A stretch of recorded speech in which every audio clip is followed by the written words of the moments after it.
안녕하세요. 매일 아침 말씀 묵상에 오신 여러분들을 진심으로 환영합니다. 9월 29일 화요일 기별의 상실. 기억절.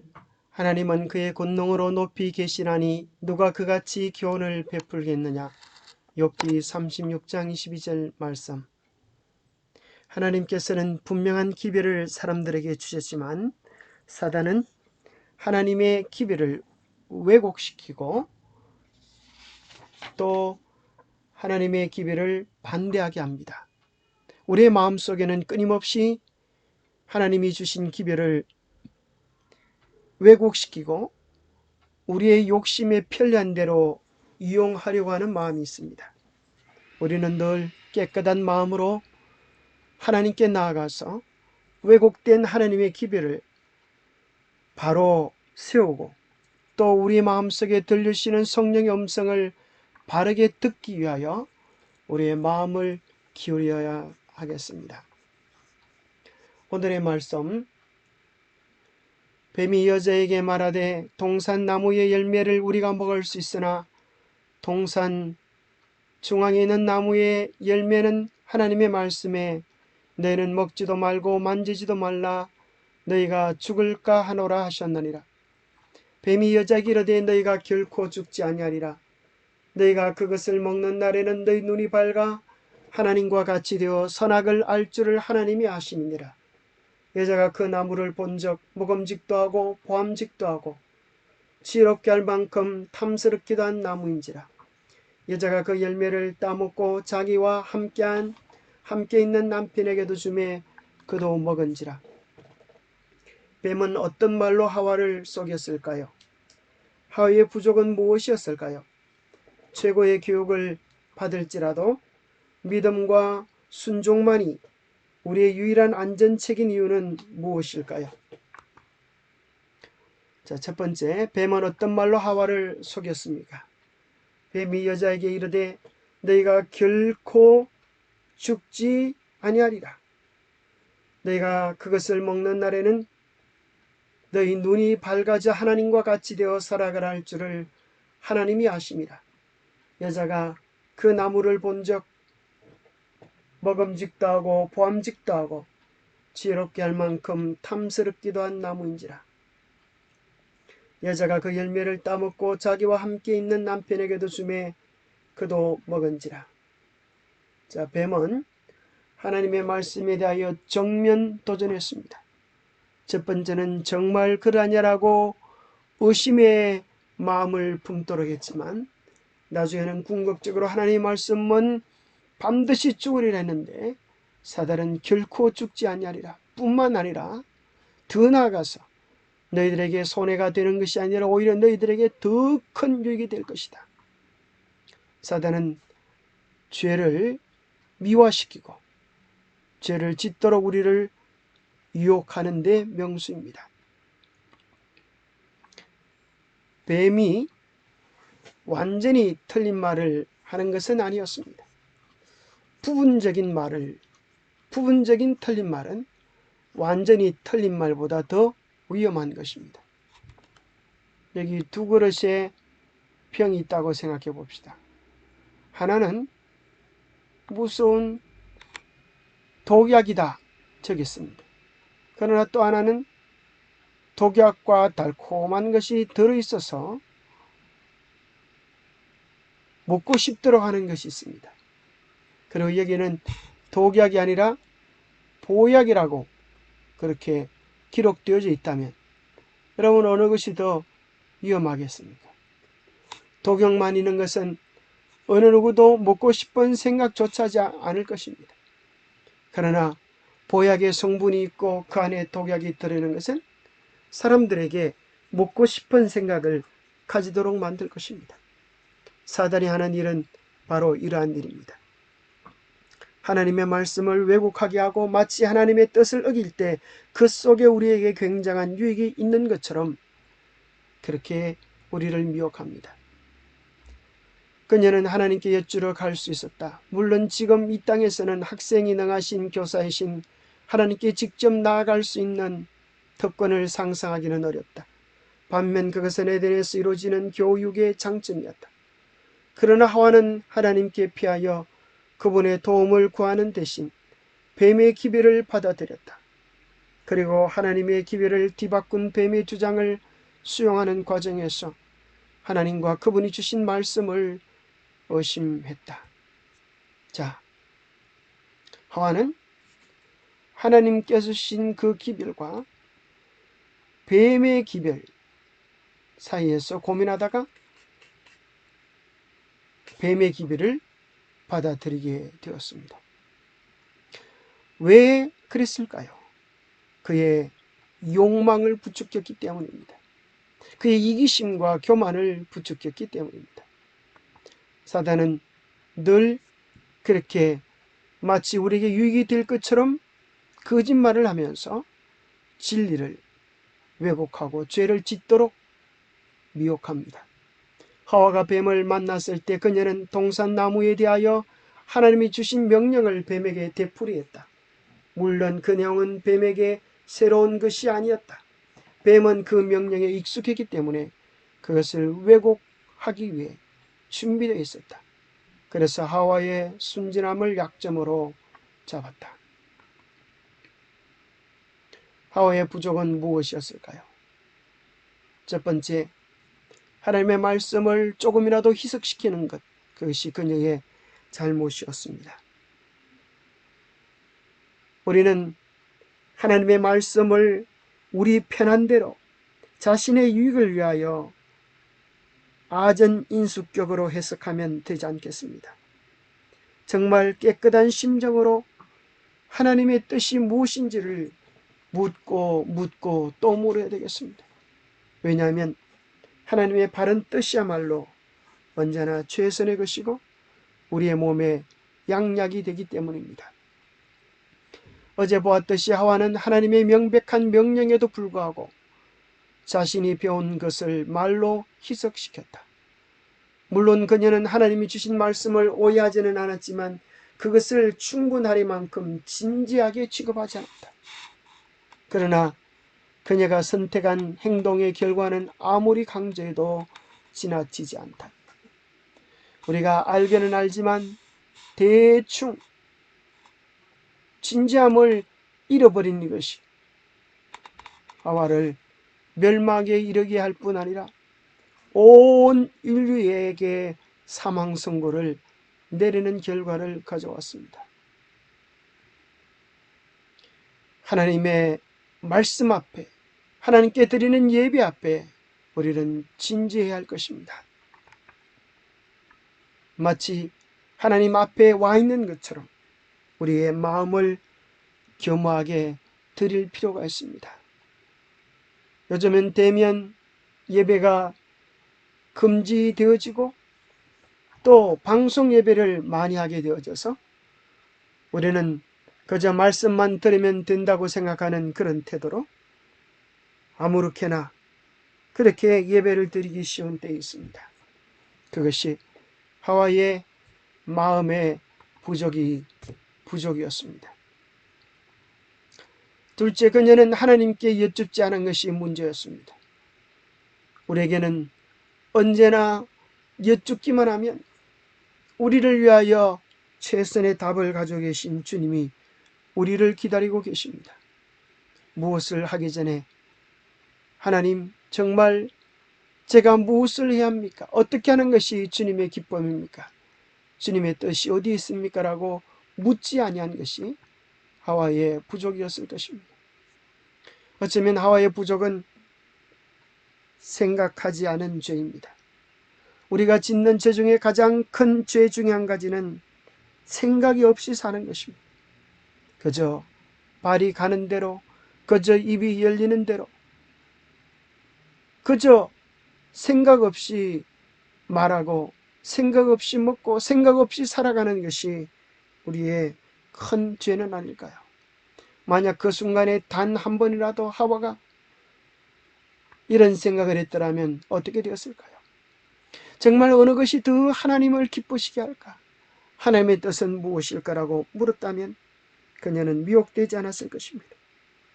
단 한 번이라도 참 좋으신 하나님의 사랑을 생각했더라면 그녀는 정말 유혹되지 않아도 될 수 있지 않았을까요? 하나님은 너를 위하여 가장 좋은 것을 놓으신 거야. 이것을 먹을 때만이 너는 가치가 있는 거야. 이렇게 말을 할 때, 아니야, 나는 하나님의 사랑을 믿어.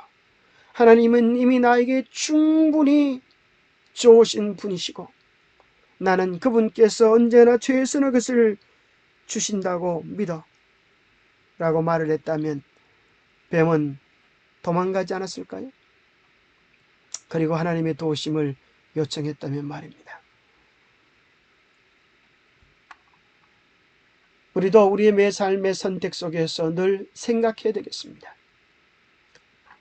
우리는 사실 하나님의 뜻을 오늘 이 시대에는 성경 교훈을 통하여 이미 하나님의 뜻이 우리에게 분명히 제시되어 있습니다. 그래서 우리는 늘 말씀을 깊이 연구하는 태도, 말씀 속에 있는 원리를 우리의 삶의 지침으로 받아들이는 태도가 필요합니다. 이미 주신 말씀에 순종하십시오. 하나님의 변치 않은 말씀들이 우리에게 진리가 무엇인지, 하나님의 뜻이 무엇인지 명확히 얘기해 주고 계시지 않습니까? 세 번째, 성경의 원칙을 살피십시오. 이것이 우리의 삶의 선택에서 하나님의 뜻을 분별하는 좋은 방법입니다.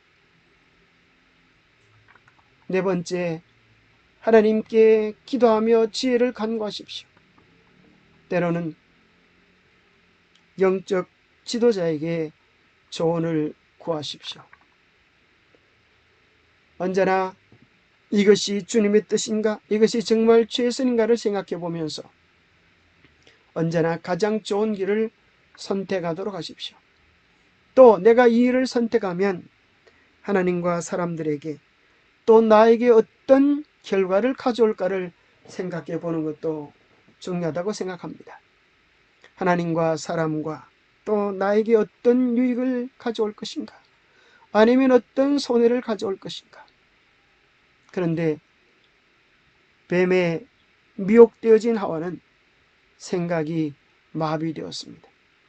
죄가 이끄는 대로, 죄의 욕망대로 나아가서 자기도 모르는 사이에 선악과를 따먹고 또 그의 가장 사랑하는 남편인 아담을 멸망으로 이끄는 죄의 도구가 되었습니다. 그리고 나서야 그녀가 무슨 짓을 했는지 깨닫게 되고 소스라치게 놀라게 되었습니다.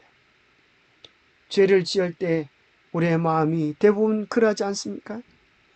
죄를 짓기 전에는 마치 이것이 달콤하고 매력적인 것처럼 그것을 먹지 아니하면 인생의 맛을 모르는 것처럼 사단은 우리를 유혹합니다. 그러나 우리가 그것을 먹고 나면 느끼게 되는 것은 빛의 옷이 자기들을 떠난 추위와 부끄러움과 창피와 하나님의 얼굴을 피하여 숨고자 하는 하나님과의 분리를 경험하게 될 뿐입니다. 여러분, 죄가 아무리 우리를 유혹한다 할지라도 죄를 사소한 것으로 여기지 마십시오. 죄는 공짜라 할지라도 그것은 공짜가 아닙니다.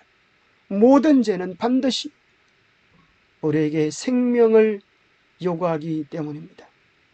많은 사람들이 많은 죄를 짓는 것 때문에 멸망하는 것이 아닙니다. 단 한 가지 때문에 멸망하는 것입니다. 오늘 여러분 삶에서 반복되어지는 죄는 무엇입니까?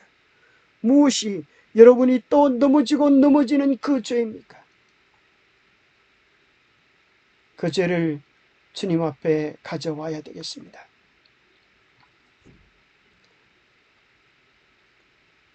아담은 그의 반려자가 하나님의 명령을 어기고 그들에게 충성과 사랑의 시금석으로 부과된 단 하나의 명령을 무시하였다는 것을 깨달았다. 그의 심중에는 무슨 투쟁이 있었다. 그는 그가 하와로 하여금 그의 곁을 떠나 방황하게 허락한 것을 슬퍼하였다. 그러나 이제는 이미 엎질러진 물이었다. 그는 이렇게 큰 기쁨으로 교제하던 그 여자와 헤어지지 않으면 안 되었다. 하지만 그가 어떻게 그렇게 할 수 있었겠는가? 아담은 차마 하와의 죽는 것을 보지 못하여 함께 죽고자 하는 마음으로 선악을 알게 하는 나무의 열매를 먹었습니다. 이렇게 착한 아담을 멸망으로 이끄는 죄가 그에게서 시작된 것입니다. 나를 바로 세우지 않으면 내가 구원해야 할 수많은 영혼들을 멸망시킨다고 하는 사실을 우리는 깨닫게 됩니다. 선택의 기로에서 하와가 생각지 못한 것을, 마귀는 늘 우리에게 없는 것을 이야기합니다. 너는 이게 없어. 이것을 가져야 돼. 그러나 우리는 기억하십시오. 그런 시험이 올 때마다 우리가 이미 무엇을 가졌는지를, 무엇을 가지고 있는지를, 하나님이 나에게 주신 것이 무엇인지를 점검할 필요가 있었습니다. 여기서 우리는 교묘한 모순을 볼 수 있다. 뱀은 그들이 그 나무의 열매를 먹으면 하나님과 같이 될 것이라고 말했다. 그러나 창세기 1장 27절을 보면 그들은 이미 하나님과 같았다. 하나님이 이러시되 우리의 형상을 따라 우리의 모양대로 우리가 사람을 만들고, 하나님의 형상을 따라 그들은 지어진 존재이고, 하나님께서 모든 만물을 다스리며 돌보았던 것처럼 하나님이 하시는 그 돌봄의 주권을 하나님께서 아담과 하와에게 위탁해 놓으신 것입니다. 하나님께서 얼마나 존귀하게 우리를 창조하시고 얼마나 큰 사랑의 대상으로 우리를 대우하시는지를 잊어버릴 때 우리는 불행한 사람이 됩니다. 그러나 언제나 하나님께서 우리에게 무엇을 주시는지, 어떠한 사랑을 베푸시는지, 주님께서 우리를 위하여 무엇을 예배해 놓으시는지를 기억할 때 우리는 이 세상 최고의 부자들임을 깨닫게 될 것입니다. 영감의 교훈입니다. 마귀의 상투적인 방법. 만일 하와가 그 유혹자와 말을 교환하지 않았다면 그는 안전하였을 것이다. 그렇습니다, 여러분. 사단과 말을 교환하지 마십시오. 세상과 말을 교환하지 마십시오. 그러나 그는 감히 그 유혹자와 이야기하고자 함으로 그 관계에 빠져버렸습니다. 금지된 영역, 그것을 넘어가지 마십시오. 차가 멈춰야 할 멈춤의 선이 있습니다. 그 선을 넘어가면 사고가 납니다.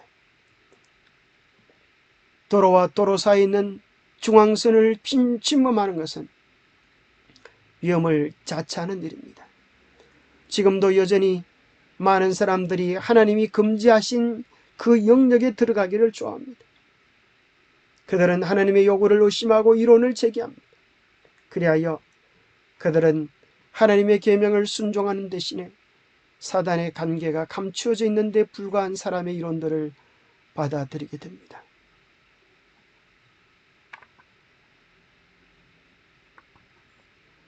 사단은 언제나 우리의 이기심과 교만과 죄된 욕망들을 부추겨서 우리를 멸망으로 이끕니다. 내가 이르노니 너희는 성령을 따라 행하라. 그리하면 육체의 욕심을 이루지 아니하리라. 육체의 소욕은 성령을 거스리고 성령은 육체를 거스리나니 이 둘이 서로 대적하므로 너희가 원하는 것을 하지 못하게 하려 함이라.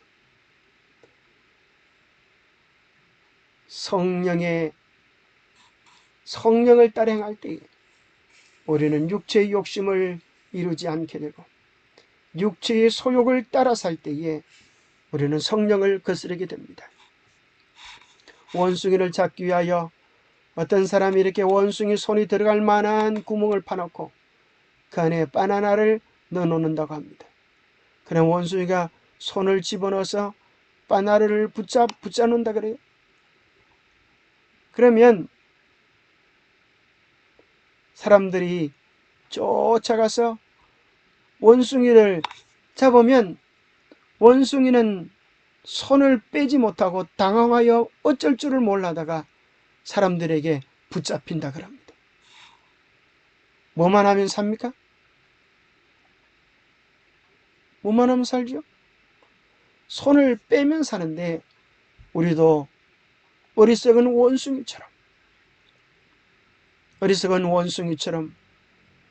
죄를 붙잡은, 욕심을 붙잡은, 세상을 붙잡은 손을 빼지 못하다가 마귀의 밥이 되는 일이 있지 않도록 우리의 마음을 잘 챙기시게 되기를 바랍니다. 믿음과 순종만이 우리의 유일한 방어책인 이유는 무엇입니까? 이로 보건대 우리는 얼마나 쉽게 기만을 당하는가. 그리고 아담과 하와처럼 최고의 교육을 받을지라도 믿음과 순종만이 우리의 유일한 방어책인 이유는 무엇인가? 왜냐하면 어떤 길은 사람이 보기에 바르나 필경은 사망의 길이 많기 때문입니다. 우리는 우리 눈에 편한 대로 하나님의 말씀을 왜곡시키는 습성을, 죄악된 습성을 가지고 있기 때문에 그렇습니다. 그리고 언제나 가장 지혜로운 길을 하나님께서 하시기 때문입니다. 잠언 9장 10절 여호와를 경외하는 것이 지혜의 근본이요 거룩한 자를 아는 것이 명철이니라 라고 말씀하십니다. 하나님을 바르게 경외하기 위하여 악에서 떠나는 것, 이것이 지혜고 거룩한 자와 깊은 사귐을 가지는 자가 명철한 자인 것입니다.